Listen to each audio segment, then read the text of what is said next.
ನೀವು ಕತೆ ಬರೀಬೇಕಾದ್ರೆ ರಾಜೇಶ್ ಧ್ರುವ ಅವರೇ ಇದಕ್ಕೆ ಮಾಡ್ತಾರೆ ಅಂತಂದು ಮೈಂಡಿಗೆ ಹಾಕೊಂಡಿದ್ರ ಅಥವಾ ಬೇರೆ ಕ್ಯಾಸ್ಟಿಂಗ್ ಇತ್ತ? ಕತೆ ಬರೀಬೇಕಾದ್ರೆ ಒಂದು ಕಥೆಯಾಗಿ ಬರಿತಾ ಹೋಗ್ತೀವಿ ಒಂದು ಸಿನಿಮಾ ಅಂತ ಮಾಡಬೇಕು ಅಂತ ಬಂದಾಗ ಎಸ್ ರಾಜೇಶ್ ಮಾಡೋಣ ಇದು. ಯಾಕೆಂದರೆ ನಾವೊಂದು ಜರ್ನಿ ಇದೆ, ರಾಜೇಶ್ ಜೊತೆ ಒಂದು ಜರ್ನಿ ಇದೆ. ರಾಜೇಶ್ ಆಗಲಿ, ನಾನಾಗಲಿ, ರಾಕೇಶ್ ಆಗಲಿ, ರವಿ ಹಿರೇಮಠ ಆಗಲಿ ನಮ್ಮ ನಿರ್ಮಾಪಕರು, ಸೊ ರಾಮ್ ನಮ್ಮ EP, ಸೊ ಎಲ್ಲ ನಾವು ಏನೇ ಇವೆಂಟು ಅಥವಾ ಏನೇ ಕಾರ್ಯಕ್ರಮ ಇದ್ದರೂ ಎಲ್ಲ ಒಟ್ಟಿಗೆ ಸೇರ್ತಾ ಇದ್ವಿ. ಆಮೇಲೆ ಅದೆಲ್ಲದಕ್ಕಿಂತ ಮೀರಿದ್ದು ನಮ್ಮೆಲ್ಲರ ಒಳಗಡೆ ಒಂದು ಝೀಲ್ ಇತ್ತು. ಸಿನಿಮಾ ನಾವು ಒಟ್ಟಿಗೆ ಮಾಡಿದಾಗ ಹೇಗೆ ಮಾಡ್ತೀವಿ, ಸಿನಿಮಾ ನಾವು ಒಟ್ಟಿಗೆ ಮಾಡಿದಾಗ ಅದನ್ನು ಹೇಗೆ ಹೊರಗಡೆ ತೊಗೊಂಬರ್ತೀವಿ ಮತ್ತು ಅದು ಎಷ್ಟು ಪರಿಣಾಮಕಾರಿಯಾಗಿ ನಾವು ಅದನ್ನು ತಂದು ನಿಲ್ಲಿಸ್ತೀವಿ ಅನ್ನೋದು ನಮಗೆ ಯಾವಾಗಲೂ ನಾವು ಸಿಕ್ಕಿದಾಗೆಲ್ಲ ಮಾತಾಡ್ತಾ ಇದ್ವಿ. ಒಂದು ಸಿನಿಮಾ ಮಾಡಬೇಕು ಮತ್ತು ಅದರದ್ದು ಹೇಗೆ ಅದನ್ನು ವ್ಯಾಪಾರಕ್ಕೆ ಬೇಕಾಗುವಂಥ ಇನಿಷಿಯೇಟಿವ್ಸಲ್ಲಿ ಯಾವ ಥರ ತಗೋಬೇಕು, ಈ ಥರದ್ದೆಲ್ಲ ಮಾತಾಡ್ತಾ ಇದ್ವಿ.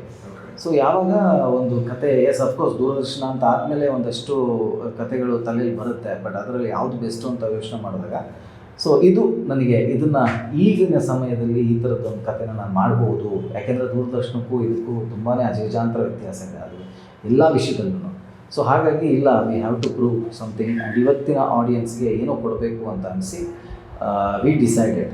ಸೊ ಹಾಗಾಗಿ ನಾವು ನಮ್ಮ ಈಗ ರಾಜೇಶ್ ಹೀರೋ ಲೀಡ್ ಅಂತ ಅಂದ್ಕೊಂಡಾಗ ಸೊ ರವಿ ರಾಕೇಶ್ ಇನ್ವೆಸ್ಟ್ ಮಾಡ್ತಾರೆ ಆ್ಯಂಡ್ ನಾನು ಡೈರೆಕ್ಟ್ ಮಾಡ್ತೀನಿ ಆ್ಯಂಡ್ ರಾಮ್ EP ಮಾಡ್ತಾನೆ, ಆ್ಯಕ್ಟಿಂಗು ಮಾಡ್ತಾನೆ. ಸೊ ಈ ಥರ ಅದೊಂದು ನೀಟಾಗಿ ಒಂದು ಟೆಕ್ನಿಷಿಯನ್ಸ್ ಸೇರಿ ನಡ್ಸ್ಕೊಂಬಂದಿರುವಂಥ ಸಿನಿಮಾ ಇದೆ. ಓಕೆ ಸರ್, ರಾಜೇಶ್ ಸರ್, ಈ ಕತೆ ಹೇಳಿದಾಗ ಅಂದರೆ ನನಗೆ ಸೂಟ್ ಆಗುತ್ತಾ ಅಥವಾ ಇಲ್ಲ ಡೈರೆಕ್ಟರ್ ಮೇಲೆ ಒಂದು ಒಳ್ಳೆ ನಂಬಿಕೆ ಇದೆ ಅನ್ನುವಂಥದ್ದು ಥಾಟ್ಸು ಏನು ನಿಮ್ಮ ತಲೆಯಲ್ಲಿ ಬಂದಿದ್ದು ಫಸ್ಟ್ ಕತೆ? ಆಬ್ವಿಯಸ್ಲಿ ಅವರು ಸಿನಿಮಾ ಅವರು ಏನು ಹೇಳಿದ್ರು ಒಂದು ಕಥೆನ ರೆಡಿ ಮಾಡಿಕೊಂಡು ಆಮೇಲೆ ರಾಜೇಶ್ ಇದಕ್ಕೆ ಮಾಡ್ತಾರೆ ಅಂತ ಅಂದಾಗ ಅವ್ರಿಗೆ ಒಂದು ಕ್ಲಾರಿಟಿ ಇದ್ದಾಗ ಅಲ್ಲಿ ನಾನು ಮಾತಾಡೋವಂಥದ್ದು ಏನೂ ಇಲ್ಲ. ಸೊ ಆಲ್ರೆಡಿ ಅದ್ರ ಬಗ್ಗೆ ನಾವು ಮಾತಾಡಿದ್ವಿ, ಎಸ್ ನಾವು ಒಂದು ಒಳ್ಳೆ ಸಿನಿಮಾ ಮಾಡಬೇಕು, ಒಟ್ಟಿಗೆ ಒಂದು ಸಿನಿಮಾ ಮಾಡಬೇಕು ಅಂತ. ಆಮೇಲೆ ಸಿನಿಮಾ ನನಗೆ ಸೂಟ್ ಆಗೋದು ಅನ್ನೋದಕ್ಕಿಂತ ಅವ್ರ ಮೇಲೆ ನಂಬಿಕೆ ಇತ್ತು ನನಗೆ. ಅವರು ಮಾಡೋದು ಯಾವುದು ಸುಮ್ಮನೆ ಅಂತೂ ಮಾಡಲ್ಲ ಅಂತ ಗೊತ್ತು. ಹೌದು, ಸೈಲೆಂಟಾಗಿ ಕೊಡ್ತಾರೆ. ಸೈಲೆಂಟ್ ಕಿಲ್ಲರ್ ಅಲ್ಲ ಅವರು. So violent killer. ಅದು ದೂರದರ್ಶನ ಆದಮೇಲೆ ಎಲ್ಲೂ ಕಾಣಲೇ ಇಲ್ಲ ಅವರು. ಯಾವುದೋ ಒಂದು ಮುಹೂರ್ತದಲ್ಲಿ ಸಿಕ್ಕಿದ್ರೆ ಅಷ್ಟೇ ನೀವು ಲಾಸ್ಟು ಏನೋ ಒಂದು ಮಾಡ್ತಾ ಇದ್ದೀನಿ ಅಂದರು. ಆಮೇಲೆ ಪ್ರತಿಯೊಬ್ಬ ನಿರ್ದೇಶಕ ಹಾಗೆ ಇರಬೇಕು ಅಂತ ನಾನು ಎಕ್ಸ್ಪೆಕ್ಟ್ ಮಾಡ್ತೀನಿ. ಆ ಒಂದು ಮೂಡಿಂದ ಆಚೆ ಬರಬೇಕು ಅಂತಂದರೆ ಒಂದು ಟೈಮ್ ತೊಗೋಬೇಕು. ಬಿಕಾಸ್ ಅದರ ಬಿಸ್ನೆಸ್ಸು ಮತ್ತೊಂದು ಇನ್ನೊಂದು ನಡೀತಾನೇ ಇರುತ್ತೆ ಸಿನಿಮಾ ರಿಲೀಸ್ ಆದಮೇಲೂ. ಸೊ ಅಲ್ಲಿಂದ ಹೊರಗಡೆ ಬರಬೇಕು ಅಂತಂದರೆ ಒಂದು ಮೂಡ್ ಕ್ಯಾರಿ ಆಗಬೇಕು. ಸೊ ಆ ಮೂಡ್ ಜೊತೆಗೆ ಸ್ಕ್ರಿಪ್ಟ್ ಮಾಡಬೇಕು, ಸ್ಕ್ರಿಪ್ಟ್ ಜೊತೆಗೆ ಸ್ಕ್ರೀನ್ ಪ್ಲೇ ನಡೀಬೇಕು. ಒಂದು ತಂಡನ ಕಟ್ಟೋದಷ್ಟು ಈಸಿ ಅಲ್ಲ.